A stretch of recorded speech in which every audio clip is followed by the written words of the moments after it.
Hi, and welcome to this recording today. I have a guest, and the guest is Robin Charbit. Welcome, Charbit, Robin. Hi, Cecilia. Lovely to be here.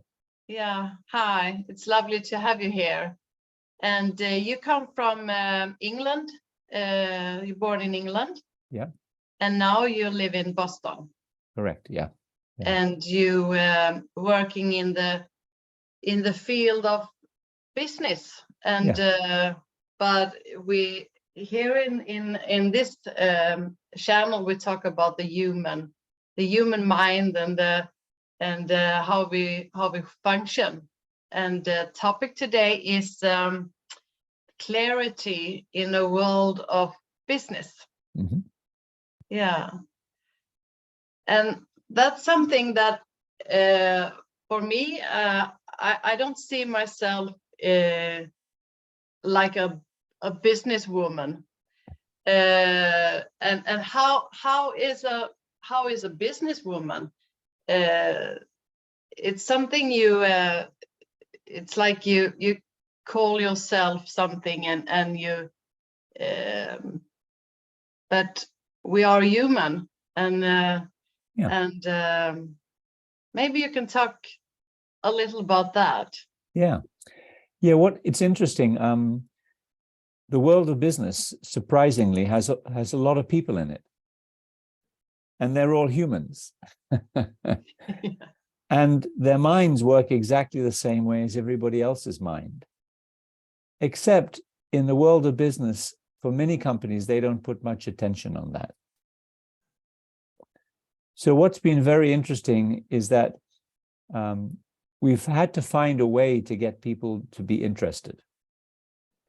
There's an expression in English which is having a bucket list. And a bucket list is a list of things you want to do before you die. Go and jump skydiving, Niagara Falls, go on a safari. So people have lists of things that they want to do in their life. Nobody has on their list, find out about their mind. And in many areas of business, no one's interested in that. However, if you look at how business functions, how it works, it's completely dependent on the mental state of the people in the business. Everybody has had this experience, Cecilia, of being in a meeting where no one's listening. And the meeting takes an hour, takes 2 hours, and there's 10 people. So 2 hours times 10 people, that's 20 hours, 20 life hours, and nothing gets done. And it looks normal. In fact, if you look at the statistics, an average meeting is 10% effective in the world of business. It's a crime. It's wasting people's lives. And you know what a really, really good meeting is? It's 50% effective. That's the best it gets, 50%. Now, I know people have had different experiences where everybody was connected, the listening was easy, the ideas came out, and in very little time, people accomplished a lot. That's not the norm, that's the exception. And most people think that you have to be lucky to have that happen. Right day of the week, the right people, the stars have to be in the right place in the sky, No. What we do is we go into business and show people that effective meeting where everybody is connected, gets the insights they need, the listening is good, there's a lot of humanity in the room. We show people that that's actually the factory setting of people. We show that that's actually the way we're designed. And then we show them what work looks like when you live there more of the time. And it's amazing what happens. So what happens in the world of business, people are very interested in what you and I share because they see that it brings enormous clarity and effectiveness to the world of business, which is mostly not a very clear and effective place. And we just demonstrate for people the power of understanding how the mind works. And it enables, it allows people to produce remarkable results, remarkable results. I'll give you some examples. You know, there's a gap in the earnings. You know, the company's not making the profit it needs. It's under pressure, and they've been working on it for 2 years, and they can't fix it. They can't fix it. They don't know what to do. We run a 4-day program, 2 days teaching them how the mind works, and then 2 days using that to work on the problem. And by the end of the 4 days, they've fixed the problem. In 4 days, they fix a problem they could not fix in 2 years. Now, here's the interesting thing that happens. At the end of the 4 days, when they have their big result, a lot of people come up to us and say, the program wasn't really about the big result, was it? It was about my humanity. And we go, yeah. Why didn't you tell me? You wouldn't have been interested. I was listening to a recording with you, and I wrote something down, and it was, don't push your mind anywhere. And you talk about just take a shower, and then something happens in the mind. You just clear for things to coming when you don't push your mind. Yeah. That's what I heard. Yeah. All we do is we have people experience what it's like to not push their mind. And when they experience it, it's brilliant. And they go, wow, I want more of this. Because in the world of business, Cecilia, you want brilliance, you want intelligence, because the problems that people are working on are complicated. And you want what we call common sense and intelligence and kindness and good decisions and breakthrough ideas. You want all of that. And all we do is we show people they have this already. But the only reason they don't experience it is because they push their mind. So it takes a while to demonstrate it to people. But once they've been through the program, it changes not only how they work, but it also changes how they live. And for more than half the people, it's the second thing that they really appreciate. They call us up and they say, you know, I'm getting on so much better with my children now, or, you know, my mother-in-law, she's living with us and it's been very difficult. And I just had a whole set of insights, and I now see the situation differently, and it's all fine. So it might be a big exaggeration, but in many cases, what people learn saves their life. Now, that's not what they sign up for. They sign up for the business result because that's what they're interested in. But they get the business result and the other side. And the way it looks to me is you have to be relevant to people in the world of business, or they won't listen to you. If you take the world of therapy, someone goes to a therapist because they have a problem and they want to get over it. They want help. So they're, in English, we say intrinsically motivated. They're inherently motivated. They really want something. The world of business doesn't. So when you turn up and say, I've got this good thing to help you think better, they look at you and go, I'm fine, thank you. So the way to help people in the world of business is you have to make what you do relevant for them. And the way you make it relevant is you get into their world and you understand what they're trying to get done, what matters to them, what has them not sleep at night. And then you help them with that. And since you help them with that by sharing how their mind works, they get that for everywhere in their life. So it's a lovely thing. It's a privilege I get, because I get to work with people who are not interested in learning about their mind.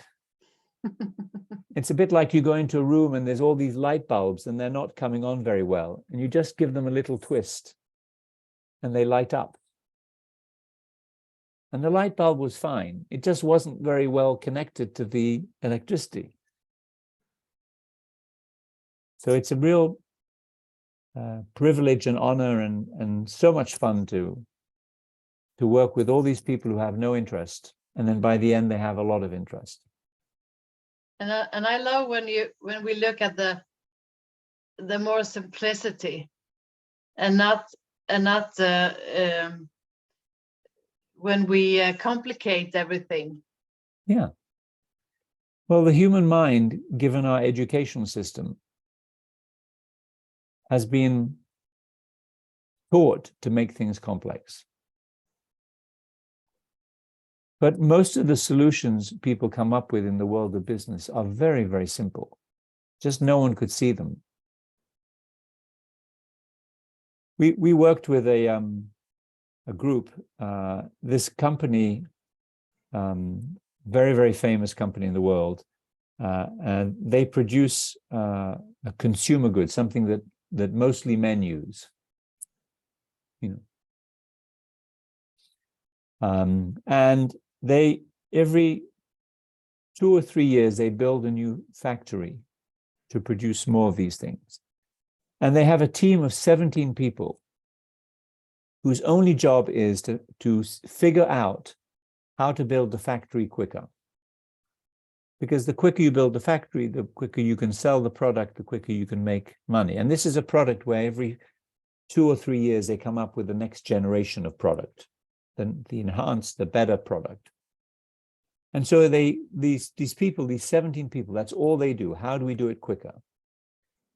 Every year of work they do, they manage to improve the time by 1 month.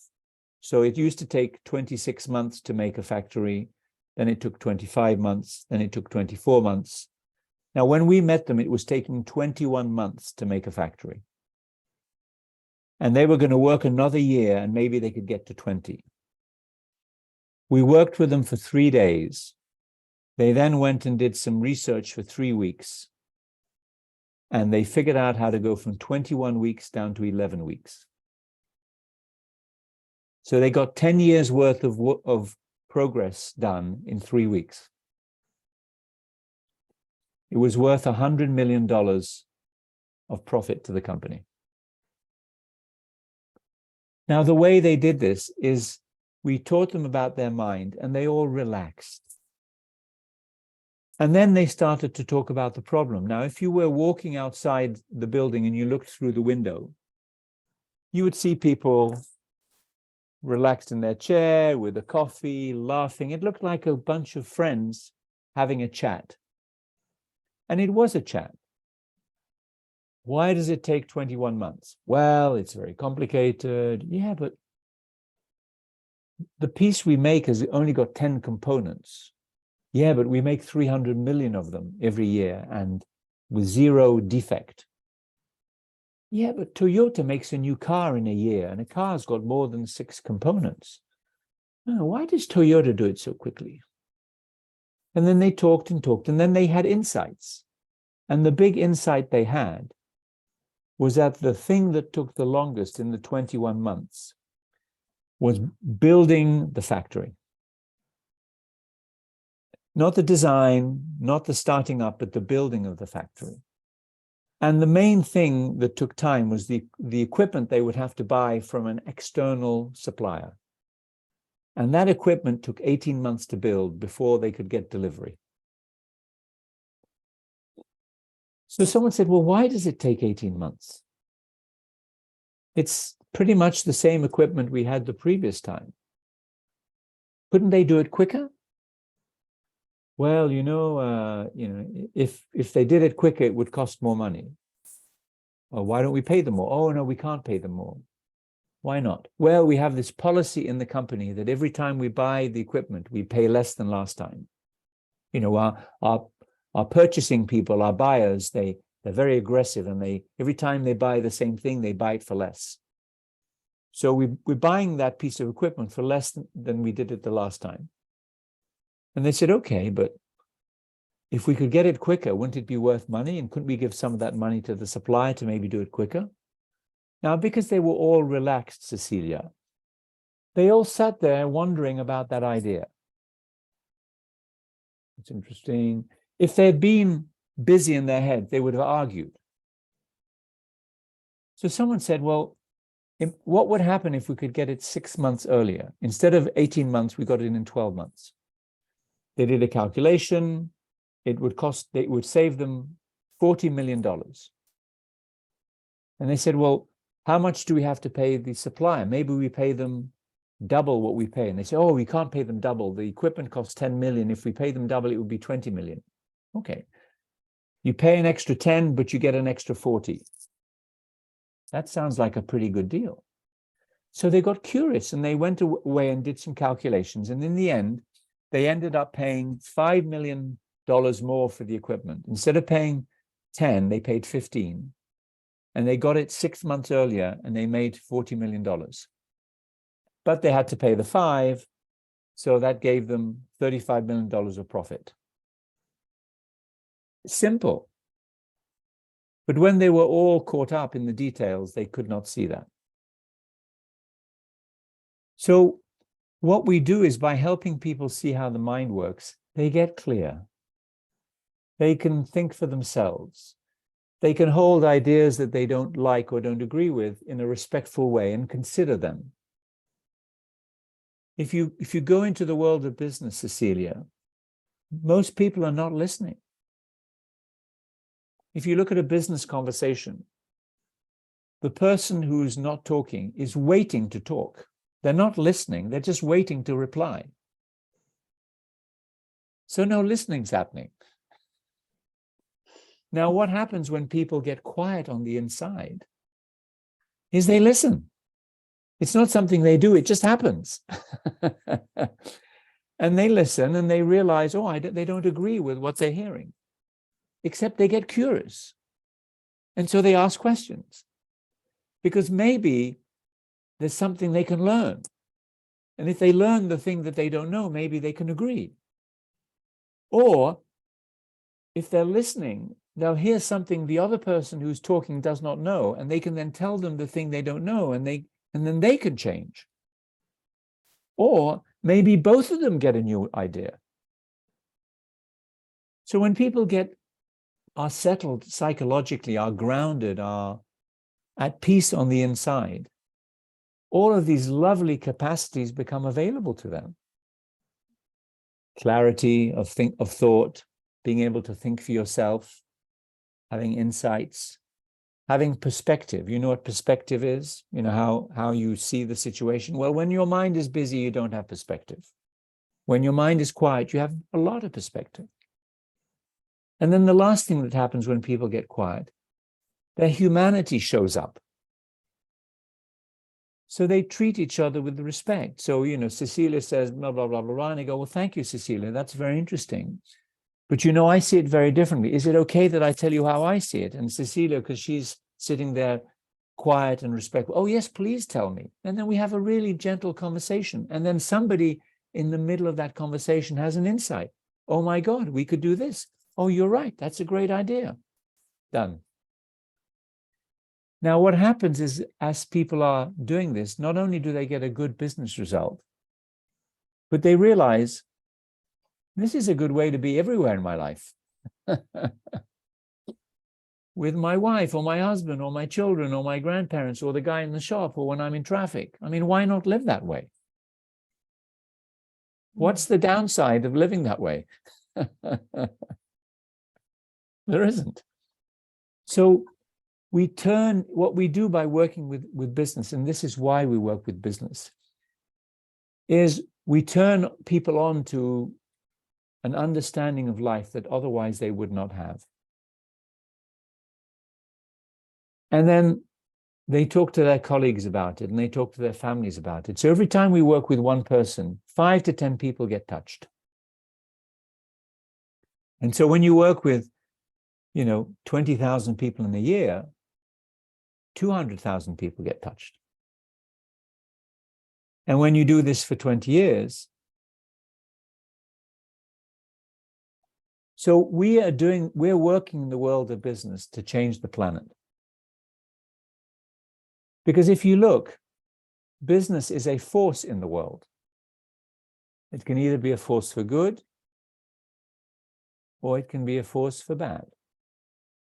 So if you educate the world of business on how their mind works, they tend towards good, not bad. And then they change things. So in the same way you can work with individuals in public programs, or you can work in schools, or you can work in prisons, why not work with businesses and change the world? I have never done that. I've never been in the business world. I've always worked at the hospital and have yeah, you know, you do your work and you get paid for that, but you are not working on your own in a business world. But I do know how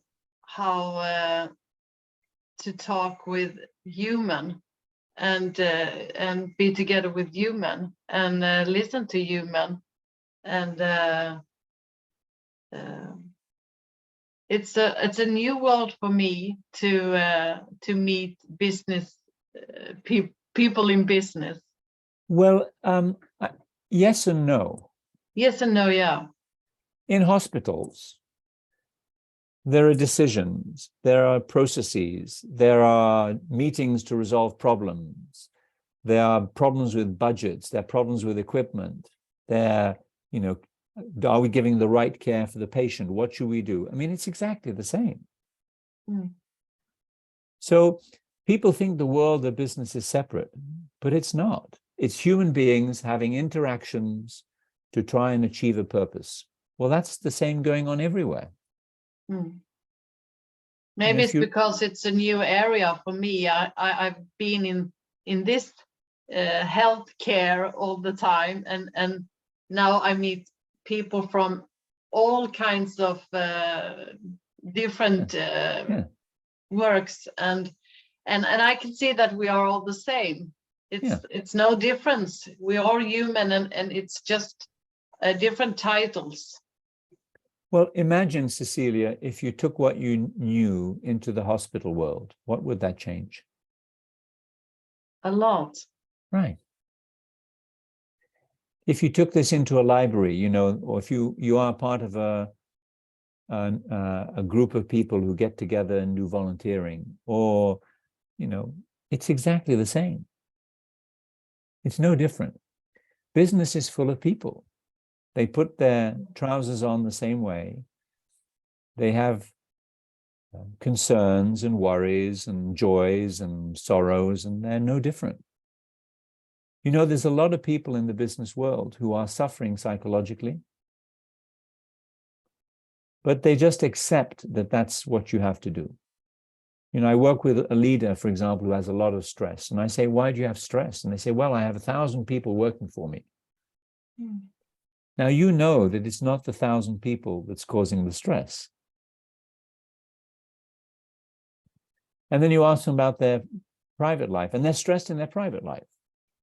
Well, why? Well, because the kids, you know, at school, I worry about this. And you just notice that they worry and they get stressed, but it doesn't look to them like it's them. It looks like it's the outside world. And in the world of business, one of the problems is people think if you're doing an important job, you have to have stress. And the day you retire, you won't have the stress. No, I know many people who have very important jobs, lots of responsibility, and they have no stress. So my view is business, healthcare, you know, schools, prisons, you know, social groups, it's no different. You just have to understand a bit their world so that you can speak their language. So if I went into a hospital, I would not know the language because I don't know hospitals very well. So it would take me a while to get acclimatized, like in a new city. But you know that world. And the really important thing, this is, and I can't stress this enough, in business, it's essential in business, is you can't be pushing something. You have to be following what they're interested in. A lot of people I've met, Cecilia, who have been deeply touched by the principles are so in love with what they've learned and so grateful for what they've learned, they have to tell everybody. Except it's not respectful to tell people things that they're not interested in listening to. You know, I always give the example of, you know, you go on holiday to Mexico, for example, and you eat in a really nice restaurant, and they have this lovely chili sauce in a bottle. And it's so popular that they sell it. And so when you leave the restaurant, you buy 3 bottles because this sauce, it's fabulous. And when you get home from your holiday and your friends say, how was your holiday? All you talk about is the sauce. Now, at some points, your friends say, Cecilia, you're boring. Stop talking about the sauce. We know you like the sauce, but you talk about it everywhere. I'm having a sandwich. You're trying to put sauce on my sandwich. I'm having an ice cream. You're trying to put... Can you back off on the sauce? And then every now and then you meet one person who likes sauce and you have a great time. But for everybody else, you're boring. It's like you're in the supermarket and someone stops you and starts talking to you about knitting. Now, you'll be polite, you know, but if you don't like knitting, why are they talking to you about knitting? You've got shopping to do. So people, the same thing happens with the principles. People get deeply, deeply touched. And so they want to share them, and it's a lovely thing. But if you remember and understand how the mind works, if they're not thinking about the principles, or they're not thinking about their mind, or they're not thinking about the source of their stress, you're strange talking to them about it. So the reason why I love the world of business is they are ruthless. If you're not interesting and relevant, they don't want to talk to you. They don't politely listen to you. They go, excuse me, I don't have the time. Thank you very much. Mm. And the way I learned this is by making the mistake. When I first came across the principles 20 years ago, it was fabulous. So I had all of these contacts in the world of business. I would call them up and say, hey, I'm doing this new thing. And they'd say, come and talk to me. So I'd walk into the office of, say, the leader of a big company. And he'd say, hey, Robin, so what's this new thing? And I'd say, you know what? I know how to have you think better. And he would look at me, and then he would look around his very expensive office and say, I think my thinking's fine. Meaning, if it wasn't good, I wouldn't have the top job in the company. And then it was a very short meeting. And then I realized you have to be relevant. Because if you're not relevant, you're wasting their time. People in business have a lot to get done. So if you show up and talk about the weather or the birds, they're going to be like, excuse me, this isn't relevant. Guess how you find out what's relevant for them?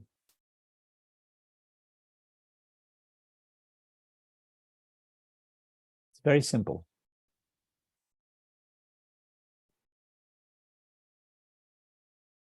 Talk about them. You ask. No, you ask. What's the hardest thing you're trying to do? Oh, my team's a mess. What do you mean it's a mess? Well, you know, we only have a monthly meeting, but some people don't turn up, and then we agree things, and then they don't do what we agree, and it's chaos. And oh, really? Why do you think that is? Oh, they're very green. They're green. They're not very experienced. Oh, really? How old are they? Oh, they're in their 40s or 50s. And you think, that's not green. I mean, 40, 50s is, you know, people have. So you say, well, what's the biggest thing they're doing? Oh, we're trying to recruit people. It's crazy how many people we're trying to hire into the company. How many people you're trying to hire? 600. Wow. But you're only 3,000 people. So hiring 600 is a lot. And they said, yeah. I said, well, if you hire 600 people, how many interviews do you have to do? They say, well, on average, we're doing we meet 5 people and we have 1 successful candidate. So if we need to hire 600 people, we have to interview 3,000 people. So I said, how does 3,000 people interview 3,000 people? They said, it takes a lot of time. So that's all we're doing. And I realize as I'm listening that they're overwhelmed. You know the word overwhelmed? Yeah. They're trying to do their day job and they're trying to do the interviews, and their mind must be chaos. Mm. So I now see what's going on. They're busy in their heads. They're not thinking clearly. Now he's telling me about this and it really matters to him. So he says, Robin, how can you help me? Mm. Now, I could tell him that he needs to slow his mind down, except, Cecilia, I don't know what he knows about his mind. Imagine I go to Sweden with you and you're from Sweden. Well, it'd be good that I know you're from Sweden because I don't have to explain the language, I don't have to explain the money, I don't have to explain the politics, and you know the country. But imagine you didn't come from Sweden, I'd have to explain a lot more to you if we go to Sweden together. So you have to find out what people know about their mind. So I say to the person, before I tell you how I can help you, can I ask you a few questions? And they go, yeah, sure. I say, what do you know about your inner life? It's amazing. Some people, I get the answer, what do you mean inner life? So they don't even know that there is a world in there. And then other people say, oh, I know a lot. And then I say, what do you mean? And they say, well, my wife died 5 years ago and it was very hard, but I could see that I had to leave my mind alone so it could naturally heal on its own. And I did that. And now 5 years later, I'm fine. And I have all this space and my life is peaceful. And it makes me realize they know a lot already. Mm. And then I get curious, if they know that, how come at work they're so busy? And so I say, what happens at work? And they go, oh, the minute I get in my car, I'm on the phone, and then it's 8 hours of back-to-back meetings, and then I'm exhausted, and my mind is completely worn out. And then I say to them, what would work look like if the peace you have at home, you could bring it to work? And you see them, make the translation. They go, oh, that would be amazing. I go, that's what we do. And they say, okay, when can we start? So I didn't have to push anything. I just had to find out what was going on, what mattered to them. Then I had to find out what they knew about what we do, what you and I do. And based on what I found out, I knew how to explain what to do. If they had said, what do you mean my inner life? Well, then I would have asked them, do you ever reflect? And believe it or not, I met someone not long ago who does not know they are a thinker. They don't get, the little voice in their head that we can talk to. They don't get that. Like me. They get images. I didn't know. Yeah, they get images, they get feelings, but they don't have the dialogue. No. So talking to them about thinking is irrelevant because they don't know what you're talking about. Most people don't. They see like, but I feel this. It comes from the outside. I feel this. And then I think. Well, this person didn't even realize he had an inner life. He didn't realize. So we then had to explore that. And then he said, oh, this is interesting. I now understand what my wife keeps complaining about. I said, oh, what does she say? She says, well, this and this. I said, well, she doesn't understand what's going on in your mind. So he said, could you explain it to me so I can have better conversations with my wife? I said, of course. You have to follow the interest with people. First of all, to be helpful. And secondly, to not be boring. And people don't learn when they're bored. And the world of business is just an extreme example of that because they're so busy, they don't tolerate spending time on things that are not important. So, but it's easy. You just go in and ask them, what's going on? What do you want to talk about? Yeah. So it's nothing about the business. It's exactly. all about the personal stuff going on. Yeah. But it looks like you need to know a lot of business. Listen, your job is not to give them advice. Who knows the most about their business? Yeah. They do. Yeah. We give no business advice in any of our meetings. That's lovely for me to hear. Yeah. we just help them get quiet. And when they get quiet, they see what to do and they solve their own problems. Yeah. And then they thank us for solving the problem. We say, no, no, no, we didn't solve your problem. You did. You did. We just showed you how to look differently. Yeah. Now, at the front end, you have to have them understand why that would be a good thing to do. Because again, most people are not interested in their mind. They think the outside world is giving them their experience. And when the outside world changes, their experience will change. And so it's just the price of being in business is to have stress or to have worry or to be overworked. And so telling them it's not true, you look like a crazy person. It looks like that. It looks like it's real for them. Yeah. Remember, anything you think, the mind makes it look real. So telling them it's not true, you look like an idiot. So we don't tell them it's not true. We say, what are you trying to get done? What's keeping you up at night? What are you struggling with? What would you like help with? And then they tell you. And then you ask questions. And then at some point, you and they realize what's going on. And then they're interested. So we do no marketing. And we just have lovely conversations with people. And some of the conversations, we realize they're not interested, in which case we thank them very much for the meeting and we leave. I mean, I remember years ago, I was asked to attend a meeting from someone who'd been given a leadership position, and they did not like to lead. And they did not like people. But someone says, you've got to meet Robin and Kenn. So we met with them and we realized they have no interest in people. And they have a big problem because they have to manage 200 people and they don't know how to manage 200 people, but they have no interest in learning. So we realized one of two things was going to happen. They were going to fail, or they were going to realize they needed help. But it wasn't up to us. So we had a lovely meeting. We didn't take too much of their time, and they never called us. So we guess that the intelligence of life worked its way out in some way for them. But it's not our job to push anybody anywhere. And it doesn't work, so it's not a good thing to do anyway. And the only difference between what you do and what I do is you speak to people who are interested. I speak to people who are not interested. And I love the challenge. Yeah. I love it. I hope I will do both. Well, you can, because you can be with anybody and see what's going on with them, see what is interesting for them, see what is relevant for them. And as you listen to them, you will get insights about what to say. Yeah.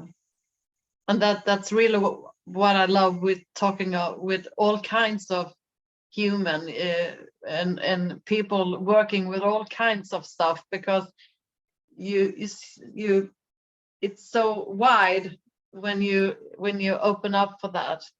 Yeah. So and different countries. I have recorded with people from Africa and India and everywhere, and when we put those culture and language at the side, we see that we have those thoughts both. It's the same. We're all the same. I work with global organizations, so people from all over the world. Yeah. It doesn't matter your religion, your country, your culture, your level of education, your gender. It doesn't matter. The mind works the same with everybody.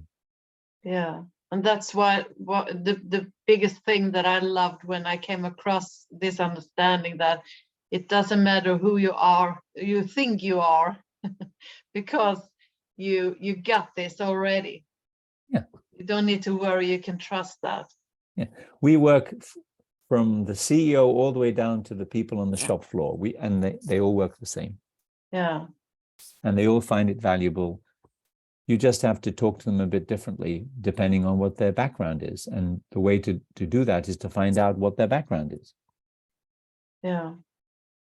And then, you can adapt the language a bit depending on the audience. So, when I'm working with an audience where English is not their mother tongue, I make my language a bit more simpler.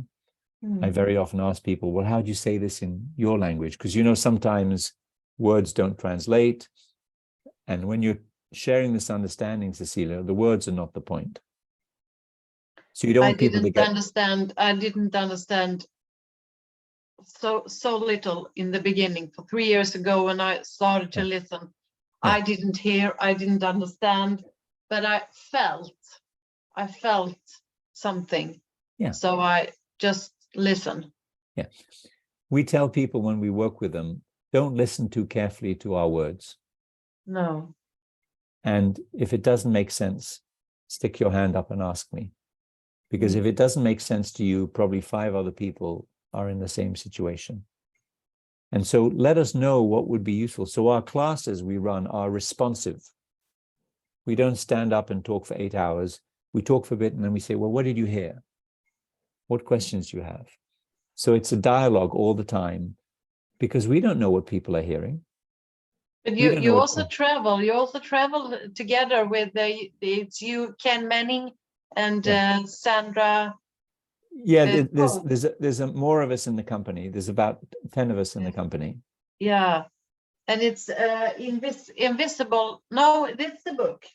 The book, You the wrote book a is book together, Invisible Power. yeah. Kenn, Sandy, and I wrote. Well, our clients made us write a book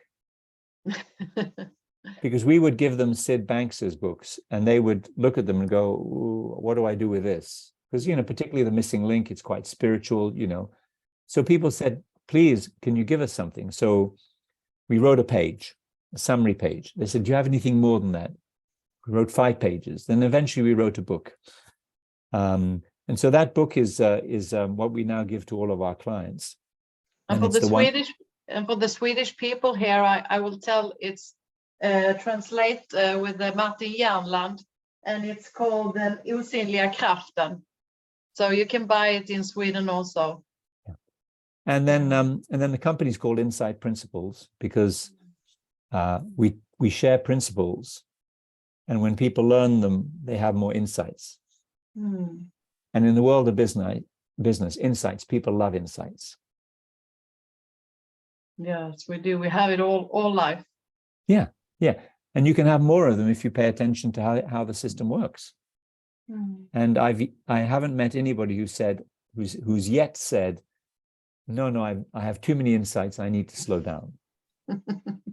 No, not either. Me either. It's lovely to talk to you, Cecilia. I hope it was really lovely that you wanted to do this with me. All kinds of discussions make it so good for the listener. So I just love it. Well, it's a real pleasure. As you can tell, I love talking about this understanding with another friend. So I can see that. Thank you. I also feel a passion for it. So. And maybe one day I'll see you in the world of business. Yeah, I hope so.